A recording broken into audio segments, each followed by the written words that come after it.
त्वमेव माता च पिता तमेव बन्धु च सखा तमेव विद्या द्रविणं तमेव सर्वं मम देव देव गुरु ब्रह्मा गुरु विष्णु गुरुदेव महेश्वर गुरु साक्षात् परम ब्रह्म तस्मै श्री गुरुवे नमः। हेलो मेरे यूट्यूब चैनल पर सभी मित्रों को जय श्री राम। मनुष्य शरीर को सबुठारु ज्येष्ठ और श्रेष्ठ बोली शास्त्र माने कहिछन्ति।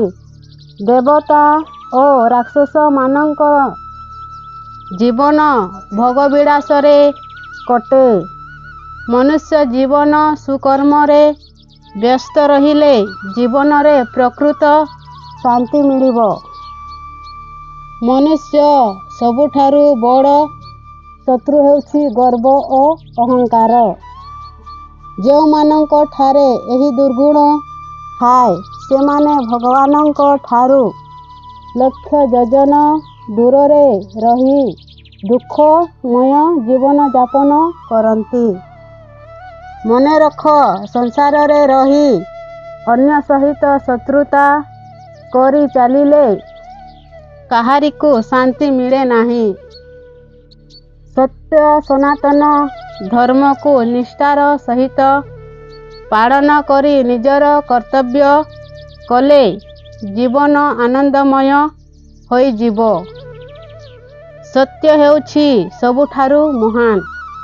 सत्य को त्याग कले मनुष्य दुख दरिद्र और रोगक्रांत होइथाय। सत्य को धारण कले संसार रे समस्त जीवन पाई विजयी श्री लाभ करे।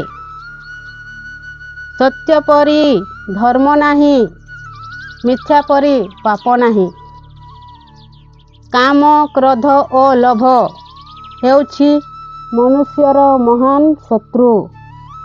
त्रिपुरासुर को मारिबा पाई शिवंकर त्रिशूल दरकार हेला परी एही शत्रु मानंकु मारिबा पाई ज्ञान कर्म और तपस्या त्रय आवश्यक पड़े। एथिरे तिले मात्रे संदेह नाही। पुअर विवाह करी घर को बहु आणंतु किंतु बहुराणी नुहे। बहु आसिले संस्कार नहीं आसिब। बहुराणी आसिले निज गाड़ी धरी आसिब। जिए गाड़ी धरी आसिब से निज इच्छारे घर चढ़ाइब। जिए संस्कार नहीं आसिब ताकू डाकिले दौड़ी आसिब। बहु आसिले पुओ को भल व्यवहार करी घर को स्वर्गरे परिणत करिदेब। किंतु बहुराणी आसिले पुओ को पाठ पढ़ाई बंची थाउ थाउ सासु और ससुरों को नहीं स्वर्गरे पहुँचाई देब।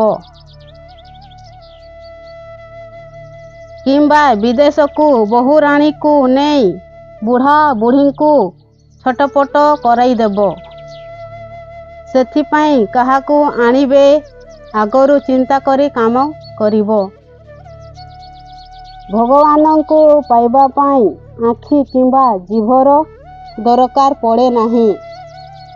केवल निजर कामना गुड़िक दमन करी मन पवित्र हेले हृदय रे भगवान दर्शन मिले।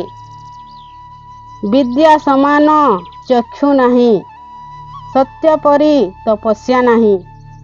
लोभ समान दुख नहीं एवं त्याग करी संतोष नहीं।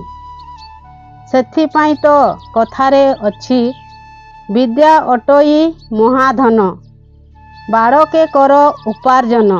विद्या ही मनुष्य को ज्ञान दिए। मनुष्य जन्मरू नुहे कर्मरू महान होइथाए।